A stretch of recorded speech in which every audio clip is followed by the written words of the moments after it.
Hello dear students, class 8 আজকে আমরা আবার পড়ব science chapter 1, that is crop production and management.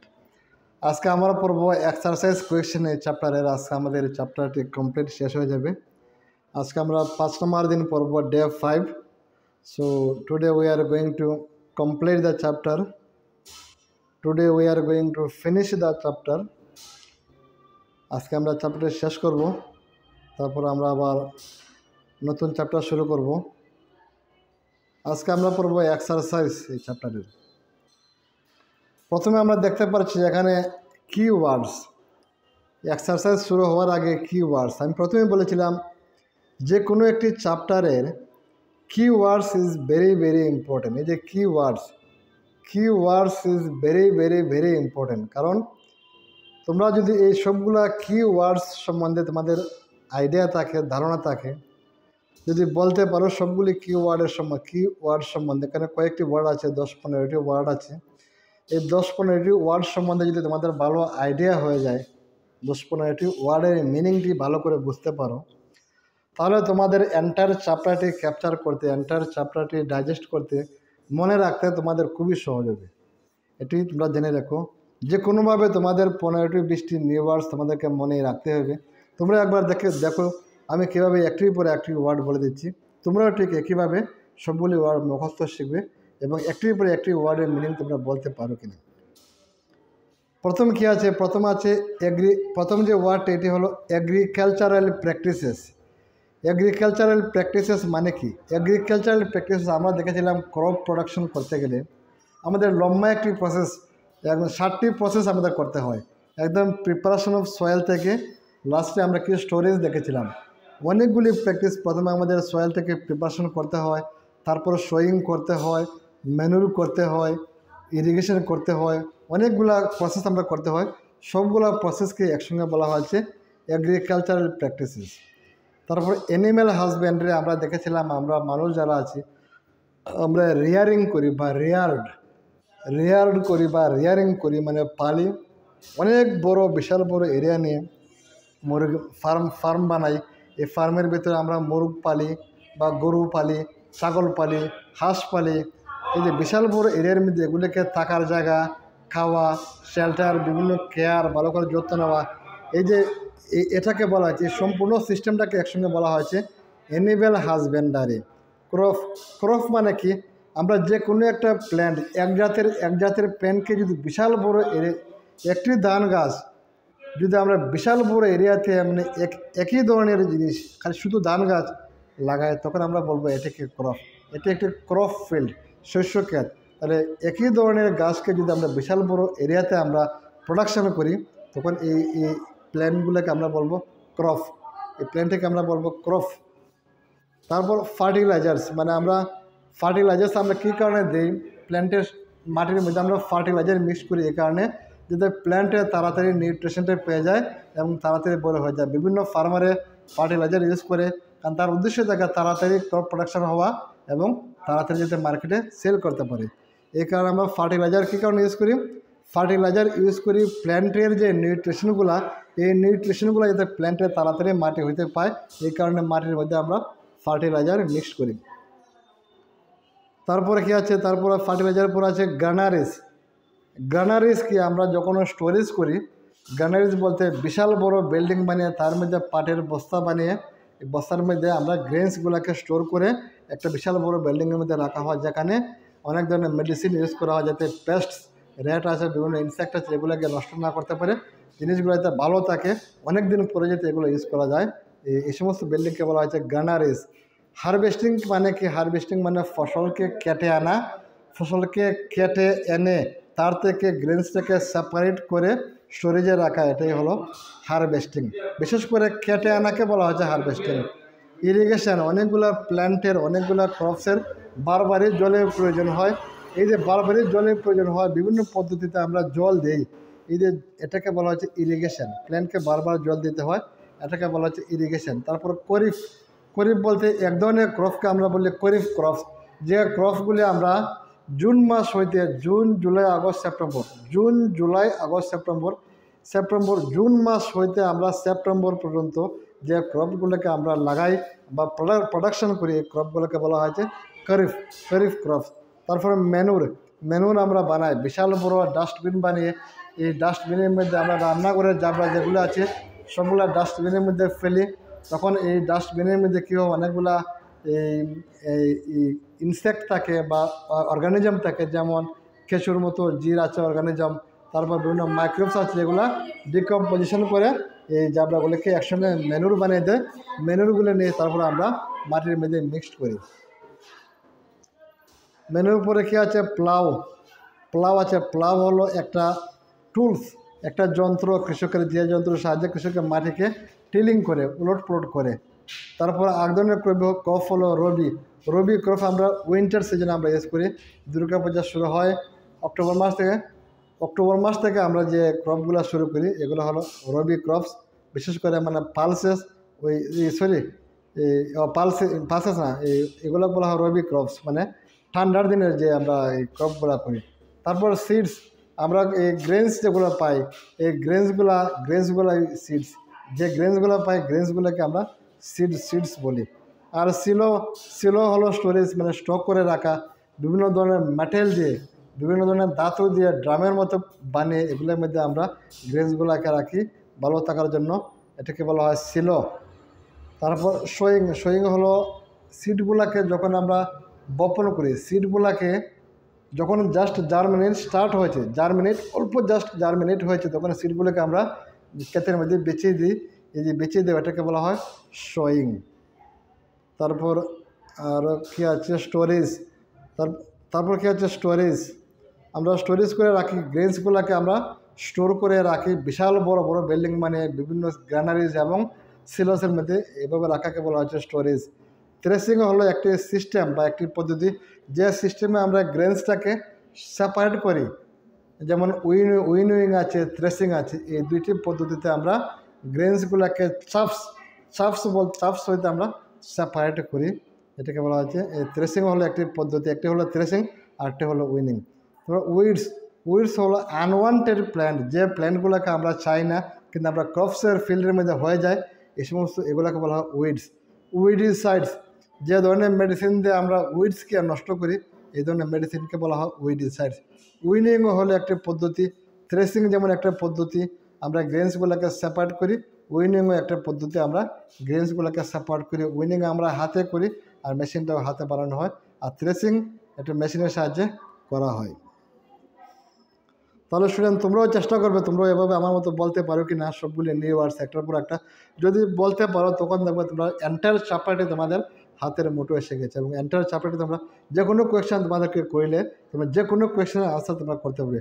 এই 10-15টা কিওয়ার্ড শিখলে যে কোনো প্রশ্ন তোমাদেরকে করলে তোমরা উত্তর দিতে পারবে। তারপরে এটি হলো important, what you have learn, তুমি কী শিখেছো, what you have learn. Entire চ্যাপ্টারের যে সারাংশ এখানে কয়েকটি লাইনের মধ্যে আছে। এন্টার চ্যাপ্টারের সাবস্টেন্স সারাংশ কয়েকটি লাইনের মধ্যে আছে। হোয়াট ইউ হ্যাভ লার্ন, তুমি কী শিখেছো। দেখে নিই প্রথমে কী দেওয়া আছে এখানে, in order to provide food to our growing population we need to adopt certain agricultural practices। যেভাবে মানুষ বাড়তেছে আমাদের দেশের মধ্যে, সবার চাহিদা ফুল করার জন্য আমাদেরকে কতগুলি এগ্রিকালচারাল প্র্যাকটিস মতে আমাদেরকে করতে হবে, তখন আমরা বেশি করে ক্রপ প্রোডাকশন করতে পারবো। Some kind of plants cultivated at a place constitute a crop. Same kind of plants, একই ধরনের প্ল্যান্ট যদি আমরা কাল্টিভেট করি, আমরা উৎপাদন করি, লাগাই, এটাকে বলা হচ্ছে cultivate. Same kind of plants cultivated at a place constitute A crop. তখন আমরা কি বলবো, এখানে আমরা ক্রপ প্রোডাকশন করছি, তখন এটি হয়ে গেল ক্রপ। যদি প্রথমে আমরা একই ধরনের প্ল্যান্ট যদি আমরা লাগাই একটা জায়গার মধ্যে, তখন আমরা বলবো এটাকে crop.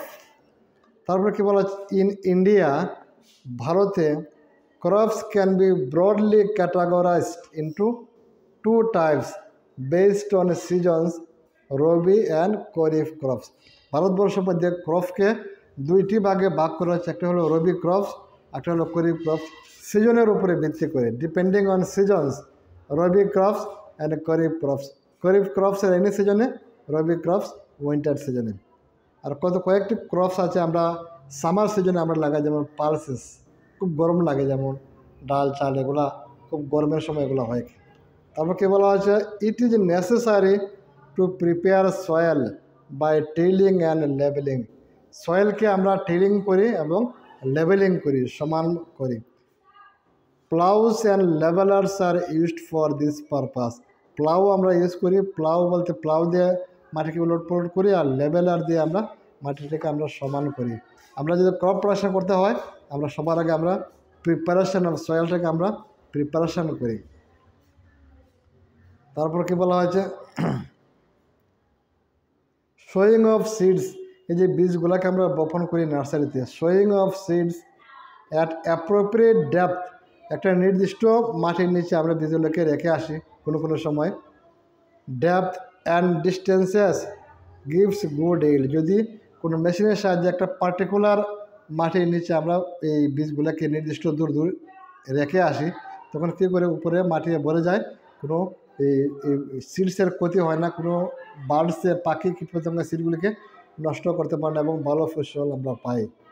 Good variety of seeds আর শোন after selection of healthy seeds, ভালো সিডসগুলো আমরা ব্যবহার করব ভালো ফসল পাওয়ার জন্য। তার মানে শোয়িং করবার আগে আমাদেরকে বীজগুলো ভালো না খারাপ ভালো করে দেখতে হবে। Sowing is done by seed drills. Seed drills একটি মেশিন আছে, এই মেশিনের সাহায্যে আমরা শোয়িং করতে পারি। Soil needs replenishment and enrichment.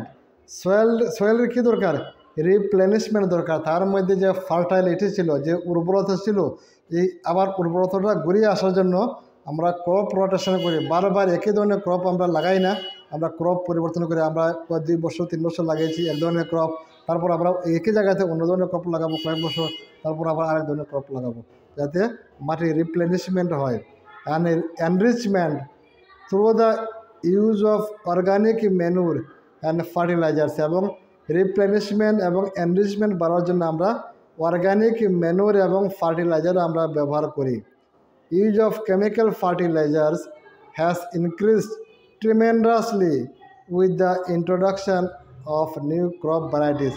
বিভিন্ন ধরনের ক্রপ আসছে, বিভিন্ন ধরনের বীজ আসছে, এবং এই বিভিন্ন ধরনের বীজ আসাতে আমাদের এখন যত দিন যাচ্ছে ফার্টিলাইজারের ব্যবহার তত বাড়ছে। বিভিন্ন ধরনের বীজ আসছে, তারা উপদেশ দিচ্ছে এই ধরনের বীজের সঙ্গে এই ফার্টিলাইজারটা ব্যবহার করবে, খুব ভালো ফসল পাবে।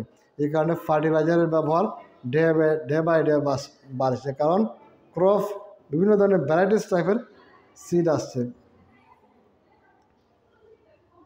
তারপর কি আছে এখানে,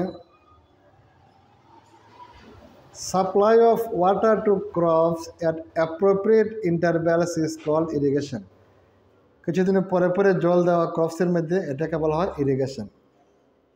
weeding involves removal of unwanted and uncultivated plants called weeds.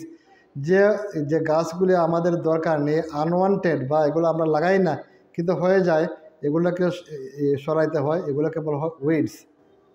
Harvesting is the cutting of the mature crops manually or by machines. Mature ক্রপগুলো যখন ম্যাচুর হয়ে যায় তখন আমরা মেশিনের সাহায্যে বা হাতে আমরা এগুলোকে কাটি, এটাকে বলা হয় harvesting. Separation of the grains from the chaff is called threshing.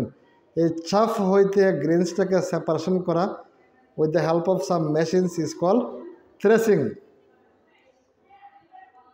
তারপর কি বলা হচ্ছে, proper storage of grains is necessary to protect them from pests and microorganisms.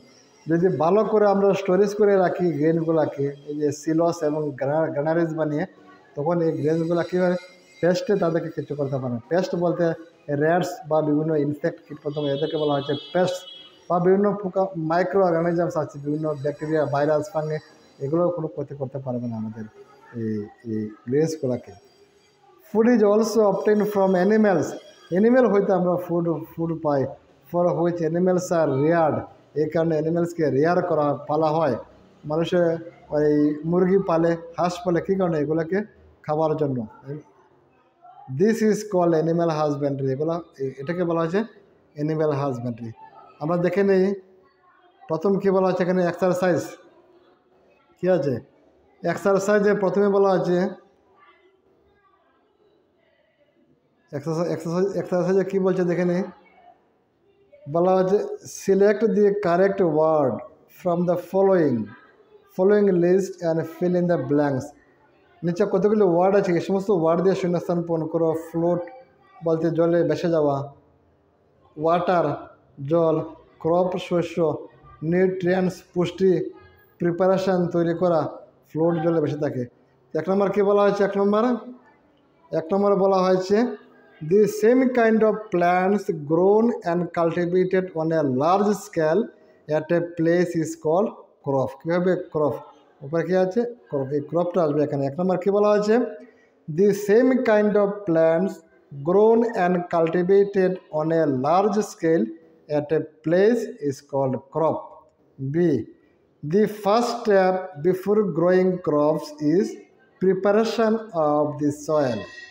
The first step before growing crops is preparation of the soil. তারপর সিতে কী বলা আছে? C দেখে নেই।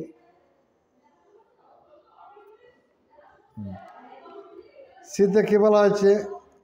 Damaged seeds would float. এটা কি ফ্লোট? FLOAT float. যেগুলা সিড নষ্ট হয়ে গেছে, damage seeds would float on top of ওয়াটারের উপরে বেসে থাকে। For growing a crop sufficient sunlight and water and nutrient from the soil are essential. এখন দেখব ম্যাচিং করব। এখন কি বলা হয়েছে? এখন ম্যাচিং করব 2 নম্বরে। Match items in column A with those in column B. এটা হলো এ, এটা হলো বি। এর সঙ্গে বি আমরা টান দিয়ে মেলাবো। এতে কী বলা হয়েছে? খরিফ ক্রপস কার সঙ্গে মিলেছে? এই লাস্টে মিলেছে। খরিফ ক্রপস কার সঙ্গে মিলেছে? খরিফ ক্রপস মিলেছে পেডি অ্যান্ড মেজা। পেডি বলতে ধান ক্ষেত এবং ময়জা ক্ষেত খরিফ ক্রপ বলা হয়, তারা এই বৃষ্টির দিনে হয়। তারপর রবি ক্রপস কার সঙ্গে মিলেছে? দেখে নেব, এটার সঙ্গে মিলেছে। রবি ক্রপস বলতে উইন্টার দিনের ক্রপস, হুইট, গ্রাম, পি, গম, ছানা, মটরশুঁটি, তারা কি? তারা হলো রবি ক্রপস। 3 নম্বর আছে কেমিক্যাল ফার্টিলাইজার্স। এটা কেমিক্যাল ফার্টিলাইজার্স কি? Urea and super phosphate. Urea এবং সুপার ফসফেট হলো কেমিক্যাল ফার্টিলাইজার্স। তারপর অর্গানিক ম্যানুর কি? অর্গানিক ম্যানুর হলো অ্যানিম্যাল এক্সক্রিট, অর্থাৎ গোবর। গরু থেকে পাই আমরা কি? গরুর যে এক্সক্রিটটা, যে জিনিসটা বের করে দেয়, এটা কি? অ্যানিম্যাল এক্সক্রিট বা কাউডাং, মলমূত্র সবকে বলা হচ্ছে এক্সক্রিট। কাউডাং, গোবর, ইউরিন অ্যান্ড প্ল্যান্ট ওয়েস্ট, এবং গাছ যেমন সবজির বাকল টাকল বা এগুলা সবগুলা মিলে কী বলা হয়েছে? এগুলা অর্গানিক ম্যানুর। কোয়েশ্চেন নাম্বার তোমার 3 কী বলা হয়েছে? Give 2 examples. কোয়েশ্চেন নাম্বার 3তে কী বলা হয়েছে? Give 2 examples of each. 2টি এক্সাম্পল দেওয়ার জন্য। খরিফ ক্রপস, 2টি খরিফ ক্রপসের এক্সাম্পল পেডি এবং মাইজে। রবি ক্রপসের এক্সাম্পল কি? Wheat and grams. Kharif crops হয় বৃষ্টির দিনে, রবি ক্রপস হয় ঠান্ডার দিনে, wheat and gram. 4 number question কী বলা হয়েছে? 4 number question, write a paragraph in your own words. তুমি তোমার মন থেকে একটি প্যারাগ্রাফ লেখো on each of the following. Paragraph বলতে এখানে যেমন 1 নম্বর আছে প্রিপারেশন অফ সয়েল। তুমি তোমার মন থেকে প্রিপারেশন অফ সয়েল, এই যে কথাটি, মাটিকে তৈরি করো। প্রিপারেশন অফ সয়েল, আমরা যদি এগ্রিকালচার করতে হয় প্রথমে আমাদের মাটিকে তৈরি করতে হবে। আমরা শিখেছিলাম, এখানে তোমরা 4টি-5টি লাইন নিজের মন থেকে বানিয়ে লিখে নেবে, আর এখান থেকে শিখে নেবে। আমি প্রথমেই আন্ডারলাইন করে দিয়েছিলাম, যেগুলি আমি আন্ডারলাইন করেছি এগুলো মুখস্থ শিখবে। আমরা কী শিখেছিলাম? আমরা সয়েলকে কীভাবে প্রিপারেশন করি? আমরা প্লাউ দিয়ে, হো দিয়ে সয়েলকে টিলিং করি এবং লেবেলার দিয়ে লেবেলিং করি। তারপর এই মাটিগুলো কী হয়? যাতে লোজিনিং হয়। মাটিগুলো লস হলে কী হবে? মাটিগুলো লস হলে মাটির ভিতরে এই যে প্ল্যান্টের রুট থাকে, এই রুটে ব্রিথিং করতে পারবে, এবং অ্যাটমসফিয়ারের মধ্যে যে নাইট্রোজেন আছে, এই নাইট্রোজেনগুলো গিয়ে এই এই যে গ্যাপিং আছে মাটি এখানে প্রবেশ করতে পারবে এবং ব্যাকটেরিয়া এগুলোকে ধরে মাটির সঙ্গে এবং জলের সঙ্গে মিশিয়ে দিয়ে প্ল্যান্টটা যাতে চুষে চুষে খেতে পারে। এই সমস্ত কারণে মাটিগুলোকে লজিনিং করতে পারে। কতগুলো ব্যাকটেরিয়া, কতগুলো অর্গানিজম, যেমন কেঁচুর মতো অর্গানিজম থাকে, জির আমরা বলি, বা মাইক্রো অর্গানিজম থাকে, এগুলা ফার্মারের ফ্রেন্ড, এগুলা মাটির ফার্টালিটি বাড়ায় দেয়। তো এই সমস্ত কারণে আমাদের প্রিপারেশন অফ সোয়েলকে আমাদের প্রিপারেশন করতে হবে। 2 নম্বর সোয়িং আমরা কোন সময় করি? যখন আমরা 1 নম্বর কাজটা করে ফেলি, প্রিপারেশন করে ফেলি, তখন আমরা সোয়িং করি বিভিন্ন যন্ত্রের সাহায্যে। সিড ড্রিল একটা মেশিন আছে, এই সমস্ত মেশিন দিয়ে আমরা কী করি? সোয়িং করি। বীজগুলোকে আমরা বপন করি নির্দিষ্ট দূর এবং নির্দিষ্ট মাটির নিচে আমরা এগুলোকে রেখে দিই। এগুলোকে বলা হয় সোয়িং, যাতে ভালো করে ফসল উৎপন্ন হয় এবং এই পাখিরা যাতে খুঁজে বীজগুলোকে না পায়, উপরে মাটিয়ে এগুলোকে ঢেকে রেখে দেয়। আমরা হাত দিয়েও সোয়িং করি। বিভিন্ন ট্রেডিশনাল মেথড আছে, মডার্ন মেথড আছে। আমরা ভালো করে সোয়িং করি। ভালো করে সোয়িং করার আগে ভালো করে বীজগুলো আমরা দেখে নিই কোন বীজগুলি ভালো। যদি সিডগুলো ভালো থাকে তখন আমরা সোয়িং করি। জলের মধ্যে মিক্সড করে আমরা যেগুলো খারাপ সিড থাকে এগুলো উপরে বেশি উঠে সরিয়ে ফেলি, ভালো সিডগুলোকে আমরা সোয়িং করি। লেখে নেবে, আমি আন্ডারলাইন করেছিলাম বইয়ের মধ্যে। তারপর উইডিং, কতগুলি আনওয়ান্টেড প্ল্যান্ট, আগাছা, যে প্ল্যান্টগুলি ক্রপসের মধ্যে হয়ে যায়, এগুলোকে আমরা মারার জন্য বিভিন্ন ধরনের কেমিক্যাল আমরা ইউজ করি। এগুলোকে এই যে সম্পূর্ণ পদ্ধতিকে বলা হয়েছে উইডিং। যেমন 2,4-D একটা কেমিক্যালের নাম। থ্রেসিং হলো একটি পদ্ধতি, যে পদ্ধতিতে আমরা গ্রেনসটাকে সেপারেট করি chaffs with the help of machine. একটা মেশিন দিয়ে, এটির নাম হয়েছে, এই পদ্ধতির নাম হয়েছে থ্রেসিং। আমরা দেখেছিলাম একটা মেশিনে এই ক্রপগুলোকে কেটে নিচ্ছে, কেটে উপরে আবার কী করে গ্রেনসগুলোকে সরিয়ে নিচ্ছি। এই যে পদ্ধতিটি, এটি হলো থ্রেসিং। মুখস্থ শিখবে। 5 নম্বর কোয়েশ্চেন কি? Question explain how fertilizers are different from manure. Difference আমরা দেখেছিলাম ফার্টিলাইজার আর ম্যানুরের ডিফারেন্স আমরা দেখেছিলাম।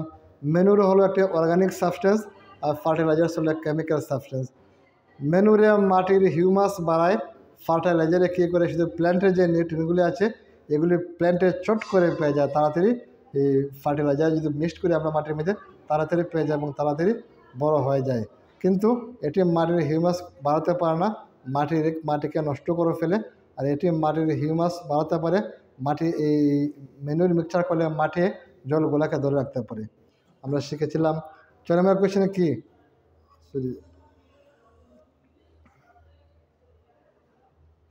কোয়েশ্চেন নাম্বার 6 কি আছে আমাদের? কোয়েশ্চেন নাম্বার 6-এ কী বলা হয়েছে? কোয়েশ্চেন নাম্বার 6-এ বলা হচ্ছে হোয়াট ইজ ইরিগেশন। আমরা শিখেছিলাম ইরিগেশন কি। ক্রপসের কিছুদিন পরে জল প্রয়োজন হয়, তখন তাদেরকে জল দেওয়া হয়, এটাকে বলা হচ্ছে ইরিগেশন।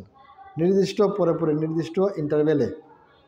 ডেসক্রাইব 2 মেথডস, 2টি মেথডসের নাম বলো ইরিগেশন হুইচ কনজার্ভ ওয়াটার। যে মেথডে যদি আমরা ইরিগেশন করি আমাদের জল নষ্ট হয় না। আমরা দেখেছিলাম 2টি মেথড ছিল মডার্ন মেথড, একটা ছিল স্প্রিংকলার মেথড, একটা ছিল ড্রিপ ইরিগেশন। আমরা টেক্সট বই যখন পড়েছিলাম আমি আন্ডারলাইন করেছি, তোমরা এখান থেকে তোমরাও আন্ডারলাইন করে নেবে এবং মুখস্থ শিখে নেবে। তোমরা কী শিখেছিল? What is about sprinkler method, what is drip irrigation, 2টি মেথড সম্বন্ধে বলবে। আর প্রথম বলবে what is irrigation. Question number 7, if wheat is sown in the kharif season. Kharif season বলতে বৃষ্টির সিজনে যদি আমরা হুইট লাগাই, হুইট তো লাগা সাধারণত ঠান্ডার দিনও। তো হোয়াট উড হ্যাপেন, কী হইবে? আর ডিসকাস বলো। হবে না। কারণ কি, এই বৃষ্টির সিজনে খরিফ হলো হুইট, যদি আমরা হুইট লাগাই বৃষ্টির দিনও তাহলে নষ্ট হয়ে যাবে, কারণ হুইটের এত জলের প্রয়োজন হয় না। যদি জল পেয়ে যায় তাহলে হুইট নষ্ট হয়ে যাবে। এ কারণে হুইটটা আমরা ঠান্ডার দিনে আমরা লাগাই, ঠান্ডার দিনে বৃষ্টি হয় না। 7 নম্বর কোয়েশ্চেনে দেখে আমি আনসার লিখেছি কিনা। এখানে আমি আনসারটা লিখে দিয়েছি কোয়েশ্চেন নাম্বার 7-এর। কী লিখেছি? Wheat is a rabi crop. Wheat হলো একটি rabi crop which do not need much water to grow, যার বেশি একটা জলের প্রয়োজন হয় না গ্রো করার জন্য, বাড়ার জন্য। If it is grown in kharif or a rainy season, খরিফের সময় বা রেইনি সিজনে যদি আমরা এটিকে লাগাই excessive water will rot the wheat plant. Rot বলতে পচে যাবে, excessive water will rot the wheat plant. Excessive water কী করবে, এই হুইট প্ল্যান্টের যে রোটগুলি আছে এগুলিকে পচে দেবে। কী লিখেছে answer? Wheat is a rabi crop which do not need much water to grow. If it is grown in kharif or a rainy season, excessive water will rot the wheat plant. তাহলে এখান থেকে তোমরা আনসারটি লিখতে পারবে বা শিখতে পারবে। Question number 7। কোয়েশ্চেন নাম্বার 8 কী ছিল? কোয়েশ্চেন নাম্বার 8 ছিল এক্সপ্লেন, বর্ণনা করো, how soil gets affected by the continuous plantation of crops in a field. একটা ফিল্ডের মধ্যে যখন বারবার একই ধরনের ক্রপস লাগাই তাহলে কীভাবে সয়েলটা এফেক্ট হয়। কারণ একই ধরনের ক্রপস যদি একই ফিল্ডের মধ্যে আমরা বারবার লাগাই তে ফিল্ডের মধ্যে কী হয়ে যায়, ফিল্ডের মাটির মধ্যে যে নিউট্রিয়েন্টসগুলো থাকে কয়েক ধরনের নিউট্রিশন প্রায় শেষ হয়ে যায়।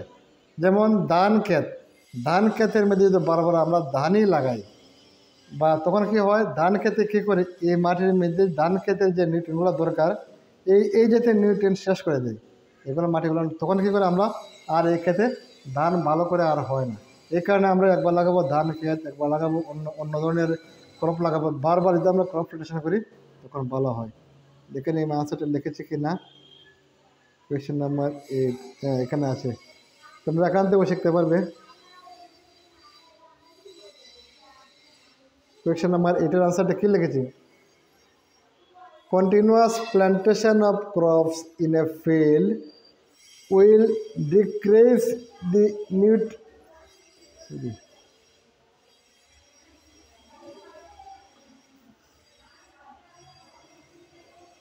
Continuous plantation of crops in a field will decrease the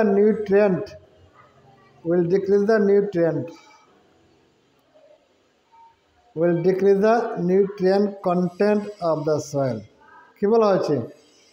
Continuous plantation of crops in a field will decrease the nutrient content of the soil. যদি আমরা একই ধরনের ক্রপ বারবার লাগাইতে এই ক্রপের যে নিউট্রিয়েন্টটা দরকার পড়ে নিউট্রিয়েন্টটা ডিক্রিজ হয়ে যায়, মাটির মধ্যে প্রায় শেষ হয়ে যায়। The soil fertility will be damaged. সয়েলের যে ফার্টাইলিটি, যে উর্বরতা থাকার কথা ছিল, যে মাটির উর্বরতা যত বেশি সেখানে তত ভালো গাছ হবে। যে মাটিটা ফার্টাইলিটি বেশি আছে এই মাটিতে ভালো ক্রপ হবে, আর ফার্টাইলিটিটা ড্যামেজ হয়ে যায়, নষ্ট হয়ে যায়। The soil fertility will be damaged which will make it unfit for further growth of plants.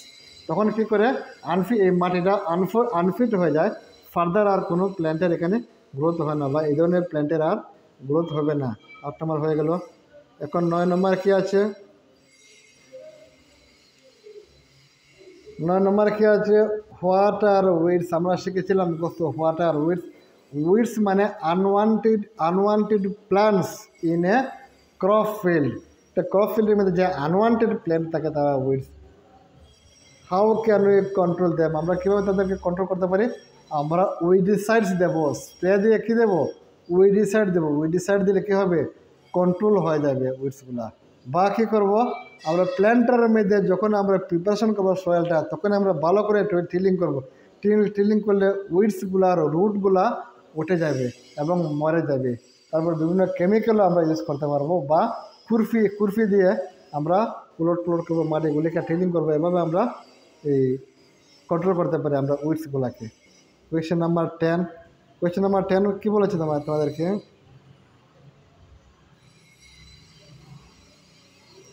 Question number 10 কী বলেছে? Arrange the following boxes in a proper order to make a flow chart of sugarcane crop production. ধরে নিয়ে তুমি sugar cane বলতে আখের গাছ special তুমি production করতে যাও, তোমাকে কোন স্টেপগুলি তোমাকে করতে হবে, কোন স্টেপটি পরে কোন স্টেপটি। এখানে সিরিয়াল নাম্বার দিয়েছে 1 2 3 4 5 6 7, কিন্তু তোমাকে সবার প্রথম কী করতে হবে? তোমাকে সবার প্রথম করতে হবে এই যে এখানে আমি 1 লিখে দিয়েছি, এটা হবে 1 নম্বর। কী করতে হবে? Preparation of soil. সয়েলটাকে তোমাকে ভালো করে প্রেপার, যে কোনো ক্রপ যদি প্রোডাকশন করতে চাও তোমাকে প্রথমে কী করতে হবে, এটি হলো 1 নম্বর প্রিপারেশন অফ সয়েল। 2 নম্বর তোমাকে কী করতে হবে, 2 নম্বর তোমাকে করতে হবে প্লাউইং দ্য ফিল্ড। ফিল্ডটাকে কী করতে হবে, প্লাউ করতে হবে with the help of plough বা ঠিক আছে, এগুলো দিয়ে প্লাউ করতে হবে, মাটিকে উলট প্লট করতে হবে। তারপর 3 নম্বর কী আছে, এটি হলো 3 নম্বর।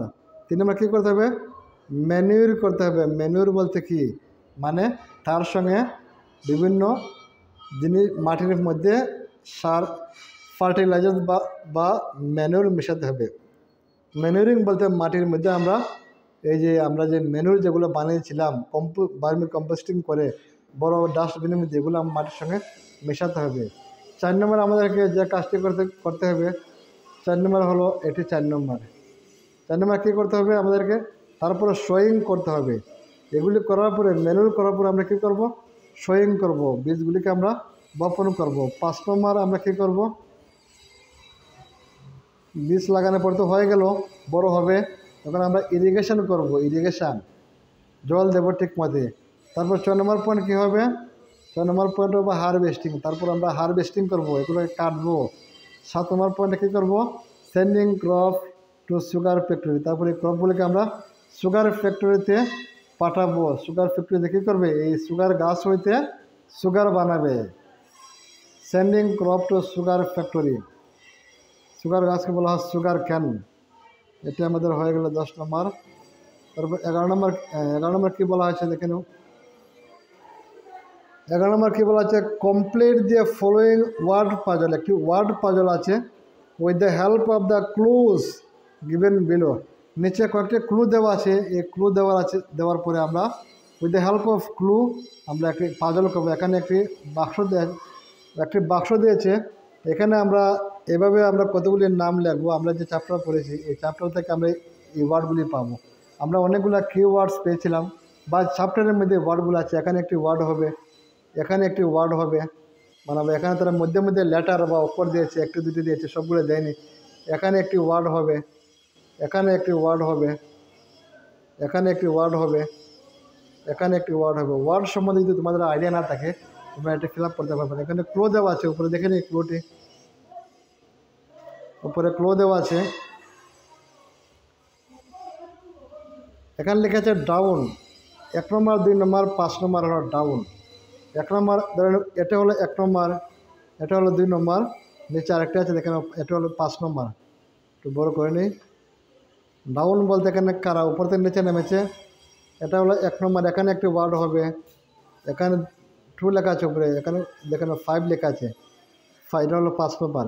1 নম্বর ওয়ার্ড হবে একটা, 2 নম্বর ওয়ার্ড হবে একটা, 5 নম্বরের ওয়ার্ড হবে একটা। 1 নম্বর যে ওয়ার্ডটি হবে, এখানে ক্লু দিয়েছে। 1 নম্বর কী ক্লু দিয়েছে, 1 নম্বর ডাউনে কী হবে, providing water to the crops. Providing water to the crops, ক্রপসকে ওয়াটার দেয়। ক্রপসকে ওয়াটার কে দেয়, আমরা কী দেখেছিলাম, ইরিগেশন। ক্রপসকে যে ওয়াটার দেওয়া, এটা কী ছিল, ইরিগেশন। তার মানে 1 নম্বর কী বলেছিল আমাদের ডাউনে, 1 নম্বর ডাউনে কী হবে, এখানে 1 নম্বর ডাউনে এখানে হবে ইরিগেশন। এখানে বইয়ের মধ্যে শুধু আই দিয়েছিল দাঁড়ায়, আর কিছু দেয় নাই। তো আমরা কী শিখেছিলাম, ক্রপসকে ওয়াটার দেয় ইরিগেশন। আই ডাবল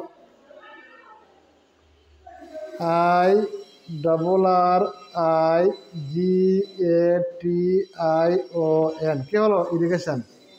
1 নম্বর হয়ে গেল কী হলো, এটি ইরিগেশন। মুখস্থ শিখতে হবে বানানটি, ইরিগেশন। 1 নম্বর আমাদেরকে ক্লু দিয়েছিল, একটি ওয়ার্ড লেখো, যে ওয়ার্ডটি মানে প্ল্যান্টকে জল দেওয়া হয়। প্ল্যান্টকে জল দেওয়া হয় মানে কি, ইরিগেশন। তারপর আমরা দেখে নিই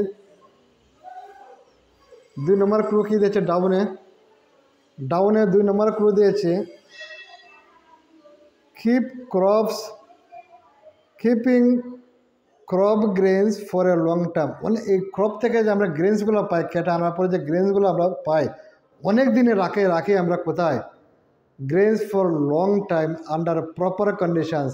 এমন কন্ডিশনে রাখে যাতে অনেক দিন এখানে ভালো থাকে, যাতে নষ্ট না থাকে, এমন ঘরের মধ্যে, এমন ঘরের মধ্যে আমরা রাখি। এগুলোকে কী বলা হয়, স্টোরেজ। আনসার কী হবে, 2 নম্বরের আনসার প্রশ্ন করা হয়েছে, keeping crop grains for a long time under proper conditions. অনেক দিন ধরে আমরা ক্রপগুলোকে রাখতে পারি ভালো থাকার জন্য, পেস্টসে তাদেরকে নষ্ট করতে পারবে না। তার মানে কোথায় রাখি? স্টোরেজে রাখি। স্টোরেজ দেখুন কী লিখেছে এখানে, STORAGE, স্টোরেজ। কী হলো? স্টোরেজ। 2 নম্বর কী হলো? 2 নম্বরে হয়ে গেল স্টোরেজ। এখন আমরা কি দেখব? এখন আমরা দেখব 3 নম্বর। 3 নম্বর কী বলেছে এখানে?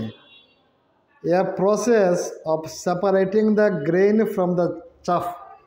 এই যে চাফ হইতে যে গ্রেনসটাকে আমরা সেপারেট করি, এই প্রসেসের নাম কি? প্রসেসের নাম 2টা আছে। আমরা একটা দেখেছিলাম উইনোয়িং, একটা দেখেছিলাম থ্রেসিং। এখানে 2টা থেকে যে কোনো একটা লিখতে হবে, হয় লিখবো উইনিং বা লিখবো থ্রেসিং। কোনটি লিখলে আমাদের সুবিধা হবে? এখানে তারা কোন অক্ষরটি দিয়েছে, এখানে তারা সরি 5 নম্বর, আমার 5 নম্বরে এটা না, আমাদের 5 নম্বরে দেখতে হবে। Certain plants of the same kind, certain plants of the same kind grown on large scale. একই ধরনের প্ল্যান্ট একটা বিশাল বড় এরিয়ার বা বিশাল পরিমাণে বেশি বেশি করে যদি লাগানো হয়, তখন প্ল্যান্টটাকে আমরা কী বলি? Certain plants of the same kind grown on a large scale. বেশি পরিমাণে একই ধরনের প্ল্যান্ট লাগানোকে বলা হয় ক্রপ। তাহলে 5 নম্বর কী হবে? ক্রপ হবে। দেখেন এখানে 5 নম্বর কী হয়েছে? ক্রপ। 5 নম্বর কী হয়েছে? Crop, CROP, crop. এখন আমরা দেখব, আমরা এখন 3টা দেখেছি ডাউন। এখন আমরা যাব মানে এখন আমরা যাব এভাবে যাব, এভাবে বলা হয়েছে অ্যাক্রস। এভাবে 3 নম্বর অ্যাক্রসে কী আছে? A machine used for cutting the matured crops. একটা মেশিন ইউজ করা হয় ম্যাচুর ক্রপসগুলোকে কাটিং করার জন্য। তো আমরা কী দেখেছিলাম? মেশিনটা কী ছিল? মেশিন না, এটাকে বলা হয় হারভেস্টার। 3 নম্বর, এই ধরনের মেশিনকে বলা হয় হারভেস্টার। এই ধরনের মেশিনকে বলা হয় হারভেস্টার। কে বলা আছে 3 নম্বরে? একটা machine, a machine used for cutting the matured crops. তাহলে কী হলো 3 নম্বরে? 3 নম্বরে হলো হারভেস্টার, HARVESTER, হারভেস্টার। 4 নম্বর অ্যাক্রসে কী হবে? 4 নম্বর অ্যাক্রসে a rabi crop that is also one of the pulses. এই রবি ক্রপটার আবার পালসেসও বলা হয়। এই রবি ক্রপটার নাম কি? 4 নম্বর দেখানো গ্রাম। রবি ক্রপটার নাম কি? গ্রাম। গ্রাম এই ঠান্ডার দিনেও হয়, আবার গরমের দিনেও হয়। তাহলে গ্রাম হলো একটা রবি ক্রপস। বড় ইম্পর্টেন্ট কোয়েশ্চেন। গ্রাম হলো একটা রবি ক্রপস। গ্রাম মানে ছানা, এটা ঠান্ডার দিনেও হয়। রবি ক্রপস এই কারণে বলা হয় ঠান্ডার দিনে হয়, কিন্তু আবার গ্রামকে আবার পালসেসও বলা হয়, কারণ সে আবার গরমের দিনেও হয়। এখন দেখি 6 নম্বর আছে লাস্ট। 6 নম্বর কী বলা হচ্ছে? A process of separating the grain from the চাফ। চাফ হইতে গ্রেনসগুলোকে সেপারেট করার 2টা ছিল প্রসেস। একটা ছিল থ্রেসিং, একটা হলো উইনোয়িং। এখানে দেখেন কোনটা লিখেছে? এখানে লিখেছে উইনোয়িং, কারণ প্রথমে ডব্লিউ দেওয়া আছে, এই কারণে তারা কি লিখেছে? উইনোয়িং। WINNOWING, winnowing. তোমরাও সবাই তোমাদের বইয়ের মধ্যে লিখে নেবে এবং বারবার এগুলোকে মুছে ইরেজার দিয়ে মুছে আবার দেখবে পেন্সিল দিয়ে লিখবে এবং ইরেজার দিয়ে মুছবে, আবার লিখবে, লিখতে পারো কিনা। প্রথমে কী ছিল? এইদিকে ছিল ইরিগেশন, এটা কী ছিল? এটা ছিল ইরিগেশন। তারপর এটা ছিল স্টোরেজ, এখানে ছিল ক্রপ, আর এখানে হলো হারভেস্টার, গ্রাম, আর এখানে হলো উইনোয়িং। তাহলে আমাদের এটি ছিল একটা পাজেলটা হয়ে গেলে পাজেলের পুরো শেষ। এখানে বলা হয়েছে extended learning activities and project. এটি তোমাদের শিক্ষক দেবেন, শিক্ষক যদি চান প্রজেক্ট দেবেন তোমাদের এখানে হইতে। আজকে আমাদের শেষ হয়ে গেল এই চ্যাপ্টার। এখন আমরা 1 মিনিটে একটি রিভিশন দিয়ে দেবো, দেখবো আমরা এন্টার চ্যাপ্টারটি আমরা মনে রাখতে পারি কি না। এন্টার চ্যাপ্টারটি একেবারে সহজ হয়ে যাবে, ছোটো হয়ে যাবে। আমাদের এখান থেকে শুরু হয়েছিল, চ্যাপ্টারের নাম ছিল ক্রপ প্রোডাকশান অ্যান্ড ম্যানেজমেন্ট। আমরা ক্রপ বলতে বুঝেছিলাম যে একই ধরনের প্ল্যান্ট যদি বিশাল বড় এরিয়াতে লাগানো হয় তখন তাকে আমরা বলি ক্রপ। একই ধরনের প্ল্যান্ট যদি বিশাল বড় এরিয়াতে লাগানো হয় তখন আমরা তাকে বলি ক্রপ। আমরা ইন্ডিয়াতে যে ক্রপ প্রোডাকশান দুইটা টাইমের মধ্যে যতগুলি ক্রপ আছে সবগুলো ক্রপকে দুই ভাগে ভাগ করা হয়েছিল। একটি ছিল খরিফ ক্রপ আর একটি ছিল রবি ক্রপ। এক জাতের ক্রপকে বলা হয় খরিফ ক্রপ, মানে বৃষ্টির দিনে হয়। খরিফ ক্রপগুলি জুন হইতে সেপ্টেম্বর মাস, আর রবি ক্রপস হয় ঠান্ডার দিনে অক্টোবর হইতে মার্চ। আর কতগুলি ক্রপস আবার সামারেও হয়, যেগুলোকে আমরা বলি পালসেস বা ভেজিটেবলস। সব থেকে ভেরি ভেরি ইম্পর্টেন্ট ছিল এই চ্যাপ্টারের মধ্যে এই কোয়েশ্চেনটি, আমাদের এগ্রিকালচারাল প্র্যাকটিসেস। এখানে আমরা দেখেছিলাম আমরা এগ্রিকালচারাল প্র্যাকটিসেস প্রথমে আমরা কী করেছিলাম, সবার প্রথম প্রিপারেশন অফ সয়েলটিকে আমরা এগ্রিকালচার করতে গেলে সবার প্রথম আমরা সয়েলটিকে ভালো করে প্রিপারেশন করতে হয়। সয়েলটিকে ভালো করে আমরা প্রিপারেশন করেছিলাম হো দিয়ে, প্লাউ দিয়ে, টিলিং করেছিলাম, লেভেলিং করেছিলাম, মাটির সঙ্গে এগুলো আমরা করেছি, মাটির সঙ্গে ম্যানুর আমরা মিক্সড করেছি। তারপরে সোয়িং করেছিলাম, ভালো ক্যাটাগরির বীজ আমরা দেখেছিলাম, সিড যেগুলো খারাপ জলে বেশি থাকে এগুলোকে সরিয়ে ভালোগুলোকে আমরা সোয়িং করেছি with the help of some machines or traditional method, মাটির পিছনে নির্দিষ্ট দূর দূর। তারপর আমরা এডিং ম্যানুর অ্যান্ড ফার্টিলাইজার্স, আমরা অনেক সময় এই মাটির মধ্যে আমরা ফার্টিলাইজার দিই বা ম্যানুর দিই মাটির ফার্টিলিটি বাড়ার জন্য, প্ল্যান্টে যাতে বেশি করে নিউট্রিশন পেতে পারে। তারপর ইরিগেশন করি, জল দিই, প্ল্যান্টে জল না পেলে হবে না, মরে যাবে, ড্রাই হয়ে যাবে।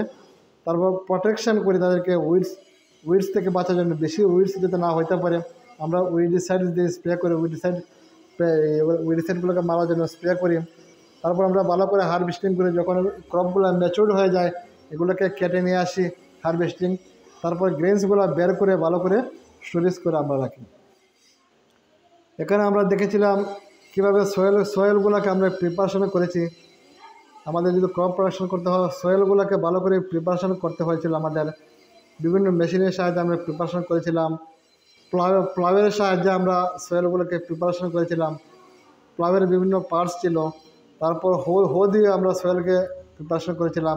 কাল্টিভেটর দিয়ে যখন বেশি পরিমাণে লাগানো হয় কাল্টিভেটর দিয়ে আমরা সয়েলকে প্রিপারেশন করেছিলাম। তারপর সোয়িং করেছিলাম, বিভিন্ন সিস্টেমে আমরা সোয়িং করি। আমরা দেখেছিলাম এখানে একটি পুরানা মেথডে তারা সোয়িং করছে, তার পরের পৃষ্ঠে দেখেছিলাম একটি আধুনিক মেথডে সিড ড্রিল একটা মেশিন, এই মেশিনটি দিয়ে তারা সোয়িং করছে, বীজগুলিকে তারা বপন করছে। তারপরে কী করছে, এডিং ম্যানুর অ্যান্ড ফার্টিলাইজার্স, মাটির মধ্যে ম্যানুর মিক্স করেছে মাটির হিউমাস বাড়ার জন্য, এবং ফার্টিলাইজার মিক্স করে মাটির মধ্যে দেওয়া হয় প্রায় প্ল্যান্টটা যাতে তাড়াতাড়ি বড় হতে পারে, তাড়াতাড়ি যাতে নিউট্রিশন পেতে পারে। বার্মি কম্পোস্টিং বলা হয়, আমরা যে বড় বড় ডাস্টবিন বানিয়ে আমরা ম্যানুরও বানাই, এটাকে বলা হয় বার্মি কম্পোস্টিং। তারপর আমরা এখানে দেখেছিলাম তিনটা প্ল্যান্টকে তারা একটিতে ম্যানুর দিয়েছিল, একটিতে ফার্টিলাইজার দিয়েছিল, আর একটিতে কিছু দিন কোন প্ল্যান্টে তাড়াতাড়ি বড় হয়েছিল, বি নম্বর প্ল্যান্টে যেটিতে ফার্টিলাইজার দিয়েছিল, কারণ তাড়াতাড়ি সে নিউট্রিয়েন্টস পেয়ে গেছিলো এবং গ্রোথ হয়ে গিয়েছিল প্ল্যান্টের। আমরা দেখেছিলাম তার ভেরি ভেরি ইম্পর্টেন্ট কোয়েশ্চেন ছিল, ডিফারেন্সটা আমাদেরকে শিখতে হবে ফার্টিলাইজার এবং ম্যানুরের, এটি এক্সামে আসবেই। কী কী অ্যাডভান্টেজ ম্যানুরের ফার্টিলাইজার থেকে। ইরিগেশনে শিখেছিলাম, অনেকগুলো পুরানা মেথড আছে ইরিগেশনের, এগুলো ছিল পুরানা মেথড, মোট আছে, চেইন পাম্প আছে, ডেকি আছে, আর রাহত আছে। এগুলো পুরানা মেথড অফ ইরিগেশন। নতুন মেথড আমাদের বেশি ইম্পর্টেন্ট, এটি হলো এখানে শিখেছিলাম হোয়াট ইজ ইরিগেশন। দুইটি মেথডে, একটি মেথড ছিল স্প্রিংকলার সিস্টেম, আরেকটি মেথড ছিল ড্রিপ সিস্টেম। দুইটি সিস্টেম আমাদেরকে মুখস্থ শিখতে হবে, যেখানে আমি আন্ডারলাইন করেছি। তারপর আমরা দেখেছিলাম উইডসগুলোকে কীভাবে আমরা মারি, উইডসগুলোকে স্প্রে দিয়ে উইডসগুলোকে আমরা নষ্ট করি। উইডিসাইড হলো কেমিক্যাল জিনিস।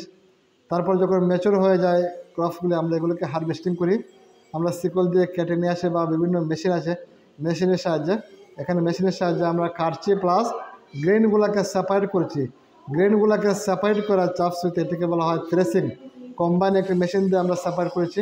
আমরা এখানে হাতে তৈরি একটি মেশিন আছে, এভাবে সেপারেট করাকে বলা হয় উইনোয়িং। তারপর সেপারেট করার পরে আমরা স্টোরেজে রাখবো। এই যে গ্রেনসগুলোকে আমরা স্টোরেজে রাখবো যাতে গ্রেনসগুলো নষ্ট না হয়, বেশি দিন যাতে ভালো থাকে। এভাবে যদি আমরা রাখি এটাকে বলা হয় সিলস। বড় বড় মেটালের ড্রাম বানিয়ে আমরা রাখি। এখানে পাটের বস্তাতে অনেক বড় বিল্ডিংয়ের মধ্যে, বিল্ডিংয়ের কন্ডিশনটা খুব ভালো রাখি, যাতে আলো বাতাস ঢুকতে পারে, বিভিন্ন মেডিসিন দেওয়া হয়, এটাকে বলা হয় গ্রানারিজ। তারপর আমরা শিখেছিলাম অ্যানিম্যাল হাজব্যান্ডারি। আমরা হাঁস মুরগ এভাবে বিশাল বড় করে পালি, বেশি করে পালি, যাতে এগুলো মাংস এগুলোকে আমরা বাজারে বিক্রি করতে পারি, এগুলো মানুষে খাওয়ার জন্য ফুড হিসাবে ব্যবহার করে। তারপর আমরা বলেছিলাম আমাদেরকে very very very very important ওয়ার্ডসগুলো আমাদেরকে মনে রাখতে হবে। চেষ্টা করবে আজকে 10টা নিউ ওয়ার্ডস আমি শিখবো, আজকে 5টা আমি নিউ ওয়ার্ডস শিখবো, কালকে আমি 5টা নিউ ওয়ার্ডস শিখবো। এখানে 10-15টা নিউ ওয়ার্ডস আমাকে শিখতে হবে। তারপর এক্সারসাইজের যে কোয়েশ্চেনগুলো আছে সবগুলো আমাকে মুখস্থ করতে হবে। তাহলে স্টুডেন্ট আজকে আমরা এখানে শেষ করে দেবো। খুব শীঘ্রই আমরা আবার নতুন ভিডিও নিয়ে আসবো। ধন্যবাদ সবাইকে।